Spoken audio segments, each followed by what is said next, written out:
हाँ यार, मैं अपनी ससुराल में बिल्कुल ठीक हूँ। मस्त जिंदगी कट रही है मेरी नदी के किनारे। अच्छा, मुझे अभी बोटिंग करने के लिए जाना है, बाद में बात करती हूँ। उदास निकिता अपने दोस्तों से बातें करके फोन रख देती है। अपने दोस्त के साथ के कुछ लम्हे याद करती है। तुम्हारा सपना पूरा हो या ना हो, पर मेरा सपना तो पूरा हुआ। मेरी शादी नदी के किनारे हो रही है। तुम सोचो, मैं सुबह जल्दी उठकर नदी का नजारा देखूंगी। मेरा कभी अगर दिल किया तो अपने पति के साथ नदी किनारे बैठकर मछलियां पकड़ूंगी, बोटिंग करूंगी। मुझे तो विश्वास नहीं कि तेरी मौसी तेरी शादी इतनी अच्छी जगह कर रही है। मौसी इतनी भी बुरी नहीं है, समझी? वो हमारी निकिता का भला ही चाहती है। पूर्वी निकिता के चेहरे की खुशी देखकर उससे जलने लगती है। निकिता ये सब कुछ सोच रही होती है कि तभी नदी के कुछ छींटे निकिता के ऊपर आते हैं और एक छोटी सी लहर में निकिता ने जो खाना बनाया था वो नदी में चला जाता है। बहू, किन ख्यालों में खोई हुई है? तेरी आंखों के सामने तेरा बनाया खाना नदी में चला गया। कुछ ही देर में अर्पित और तेरे ससुर जी आते होंगे। अब तू क्या देगी उन्हें खाने को? अरे भाग्यवान, क्यों बहू पर नाराज हो रही हो? एक तो हमारी बहू यहाँ पर इतनी एडजस्टमेंट कर रही है, वो क्या कम है? बहू, तुम सिर्फ रोटी बना दो। आज हम मछलियाँ ज्यादा पकड़ कर लाए हैं। मैं और अर्पित इसी मछली को पका लेते हैं। रोटी के साथ आज पकी हुई मछली खाएंगे। अपने ससुर के कहने पर निकिता दोबारा रोटियां बनाकर रख देती है और विनोद अर्पित के साथ बैठकर मिट्टी के चूल्हे पर जाल लगाकर कुछ मछलियां पकाता है। पापा, पहले ही गर्मी बढ़ती जा रही है, पर आज का मौसम कितना अच्छा है। नदी के किनारे बैठकर खाना खाने में मजा ही आ गया। हाँ बेटा, अब बस थोड़े से पैसे की कमी है। कुछ पैसे और जोड़ लो तो काजल की शादी और घर दोनों जिम्मेदारी पूरी हो जाएगी। अपनी ननद की शादी की बात सुन निकिता खुद से कहती है, माँ बाप अपने बच्चों के लिए कितना अच्छा सोचते हैं। अगर मेरे माता पिता भी जिंदा होते तो मेरी शादी भी किसी अमीर घर में होती, पर मौसी ने मेरी सारी प्रॉपर्टी रख ली और मेरी शादी ऐसे गरीब घर में कर दी। पर उनसे मैं क्या ही शिकायत करूं? उन्होंने मुझे पाला पढ़ाया, मेरे लिए वही काफी था। कुछ देर में वो लोग खाकर जैसे ही उठते हैं, एक लहर आती है और सारे बर्तन पानी में चले जाते हैं। भाभी, जल्दी से नदी में चलो, सारे बर्तन पानी में चले गए हैं। इतना बोल काजल अपनी भाभी के साथ नदी में जाती है और सारे बर्तन एक एक करके नदी से बाहर लाकर घर में रखती है।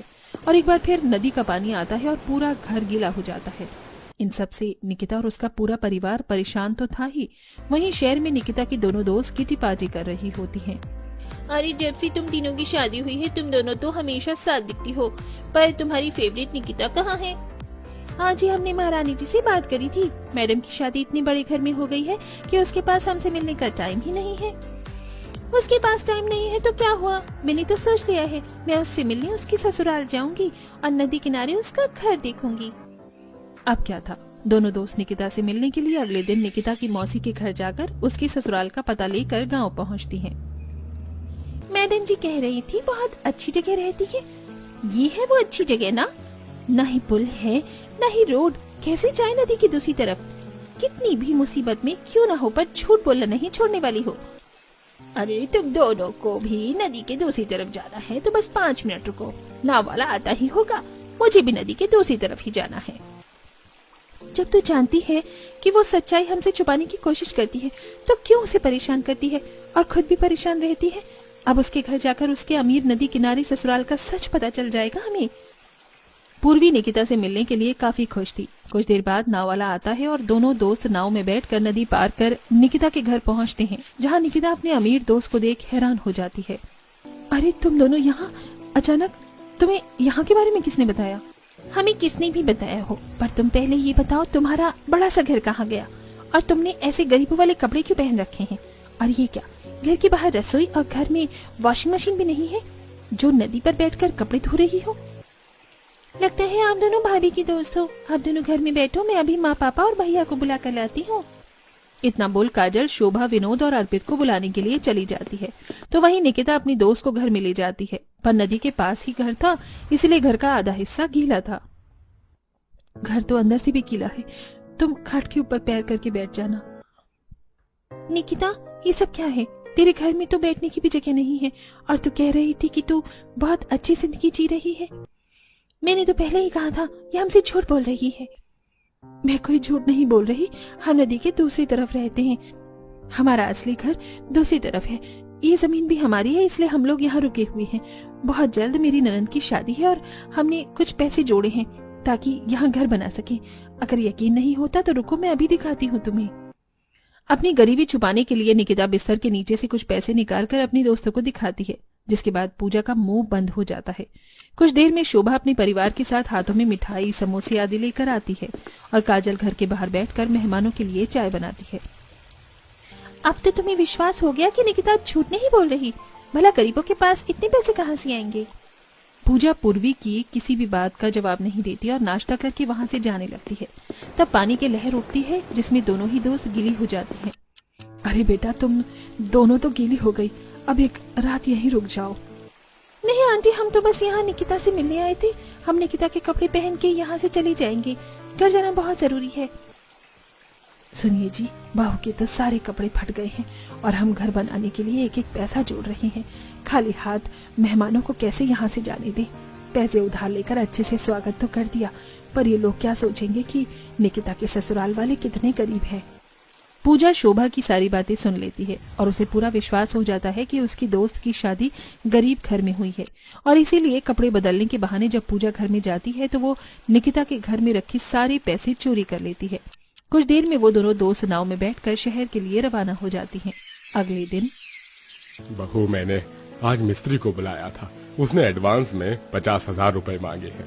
तुम घर से कुछ पैसे ले आओ। विनोद के कहने पर निकिता घर में पैसे लेने जाती है और घर में पैसे न देख परेशान हो जाती है। और जब इस बारे में घर वालों को पता चलता है तो विनोद को हार्ट अटैक आ जाता है। अजय, ये आपको क्या हो गया? निकिता, तुम इतनी बड़ी लापरवाही कैसे कर सकती हो? पैसे कहाँ जा सकते हैं? अगर आज पापा को कुछ हुआ तो मैं तुम्हें कभी माफ नहीं करूंगा। यहाँ तो कोई हॉस्पिटल भी नहीं है। काजल, तू जल्दी से नाव वाले को बुला। नाव वाले के आते ही अर्पित विनोद को शोभा के साथ हॉस्पिटल ले जाता है। तो वहीं दूसरी ओर पूजा पूर्वी को पैसे दिखाते हुए कहती है, उस गरीब के पैसे लेकर आई हूँ मैं। अब देखना कैसे वो खुद फोन करके अपनी गरीबी का सच बताती है। बहुत झूठ बोल लिया उसने, अब उसे सच बोलना ही होगा। पूजा, हम निकिता के दोस्त है, ना कि उसके दुश्मन। ऐसे ही उसकी मौसी ने उसके साथ इतना गलत किया। अगर वो अपनी गरीबी हमसे छुपा रही है तो इसमें क्या गलत है? तू भी तो बहुत सी चीज छुपाती है।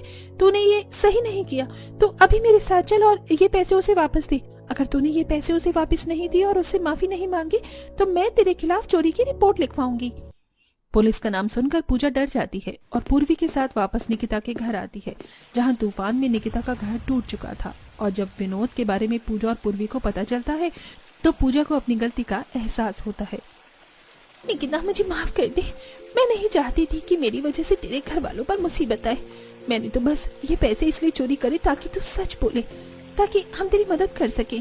अगर तू मुझे सच बताती तो मैं और पूर्वी तेरी मदद करती, पर तूने कभी हमारी मदद नहीं ली, सब अकेले सहती रही।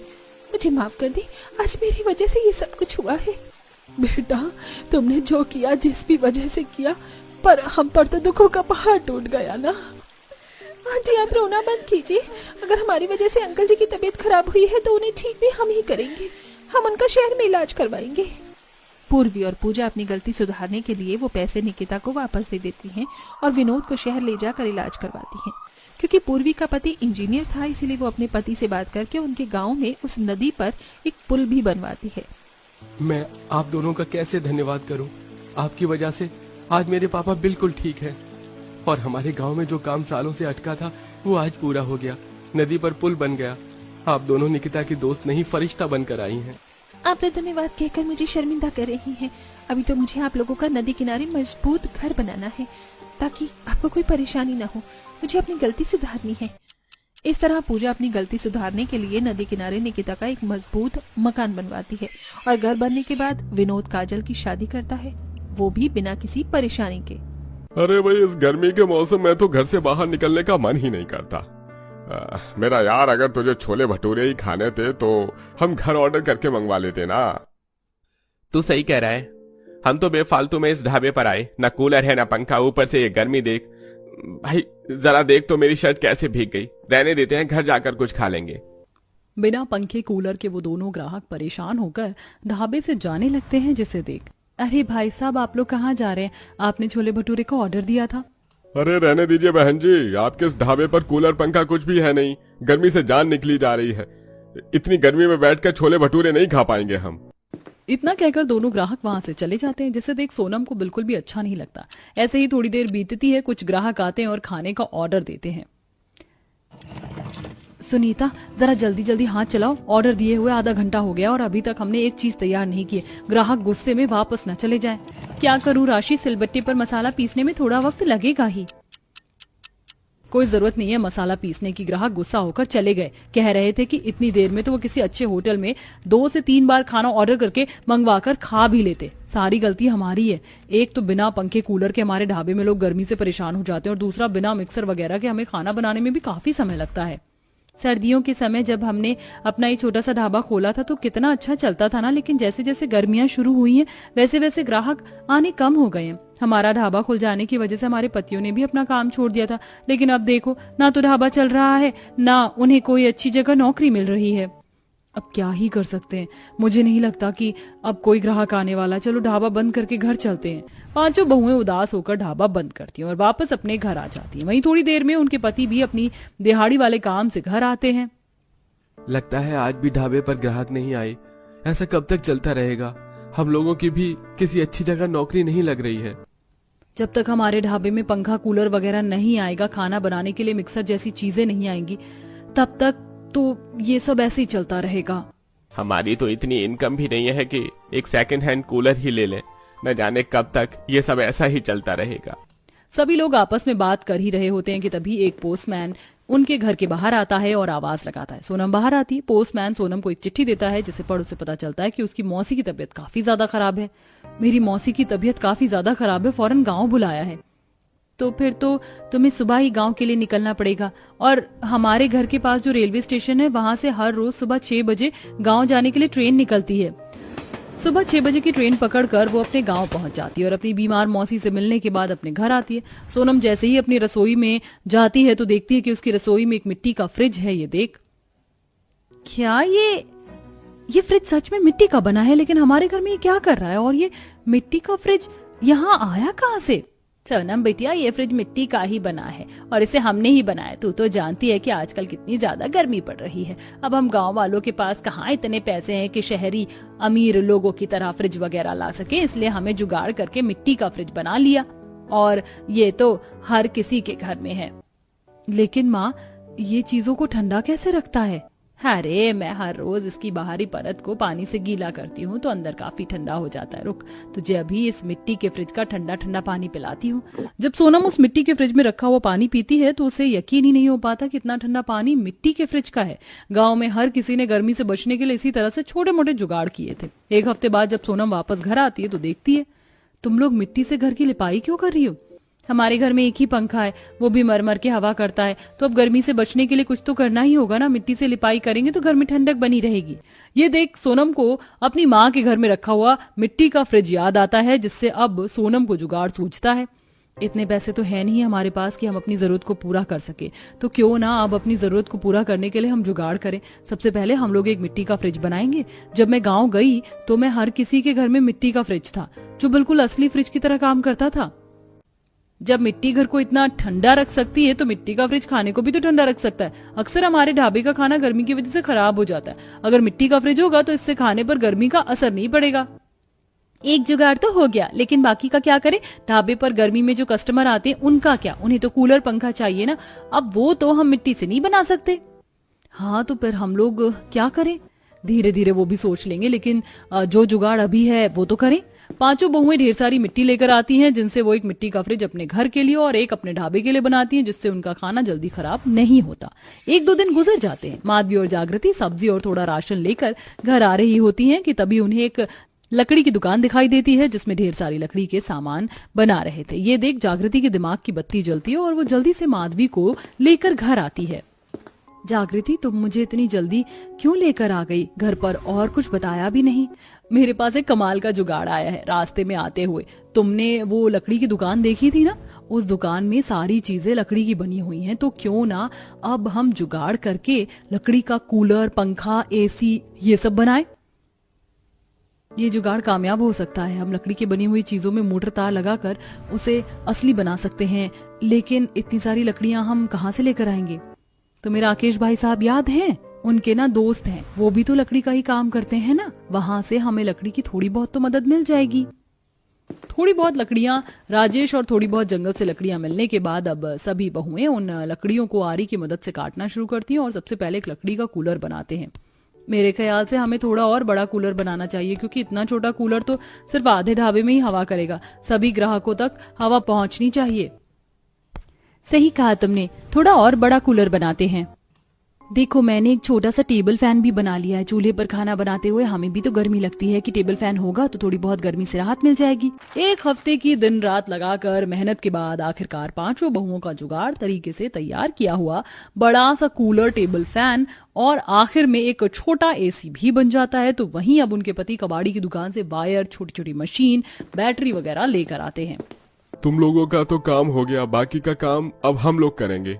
पांचों बहू के जुगाड़ तरीके से तैयार किए हुए उन सभी सामानों में उनके पति छोटी छोटी मशीन, तार, बैटरी वगैरह लगा देते हैं। जुगाड़ से तैयार किया हुआ कूलर पंखा एक बिल्कुल असली कूलर पंखे एसी की तरह चलने लगता है, जिससे सभी काफी खुश होते हैं। और अगले दिन सभी बहुएं और उनके पति उन सभी को अपने ढाबे में लगा देते हैं, जिससे अब धीरे धीरे ग्राहक ढाबे में आना शुरू करते हैं। थैंक गॉड हमें ढाबा मिल गया, वरना इतनी गर्मी में तो सारा मेकअप ही उतर जाता। एक चीज नोटिस की, ये कूलर और एसी सब कुछ लकड़ी का बना हुआ है। इससे पहले मैंने कभी लकड़ी का कूलर एसी नहीं देखा। ये इन लोगों ने खुद ही बनाया है, कितना यूनिक है ना। चलो इसकी फोटो क्लिक करके सोशल मीडिया पर पोस्ट करते हैं। दोपहर में धूप में घूमने वाले भी लोग ढाबे के अंदर आ जाते हैं, जिससे उन पांचों बहू की इनकम अब पहले से भी ज्यादा होने लगती है। देखा हमारे छोटे छोटे जुगाड़ से कितना सब कुछ बदल गया। अपने जुगाड़ से हमने इतने सारे इलेक्ट्रॉनिक प्रोडक्ट बना लिए, कूलर, पंखा, एसी, फ्रिज, सब कुछ जो करने में हर किसी की जरूरत होती है। ठीक है, लेकिन मिक्सर ग्राइंडर का क्या? पता है सिलबट्टे पर मसाला पीसते पीसते मेरे हाथ भी घिस गए। ऊपर से ग्राहकों को ऑर्डर भी काफी लेट पहुंचता है। जब हमने लकड़ी मिट्टी से इतने जुगाड़ कर लिए, तो अब स्टील लोहे से भी जुगाड़ करके मिक्सर तो बना ही लेंगे। अब तो ये हमारे दाएं हाथ का खेल है। राशि और सुनीता मिलकर जुगाड़ू तरीके से मिक्सर भी बना लेते हैं और उसके अंदर ब्लेड और छोटी सी मशीन लगाकर उसे भी अपने काम में ले आते हैं, जिसके बाद अब बिना पैसे खर्च किए ही उन पांचों बहुओं को गर्मी से राहत तो मिलती ही है, साथ ही उनका ढाबा भी चल पड़ता है और इसी तरह से वो अपने काम को भी जारी रखती हैं।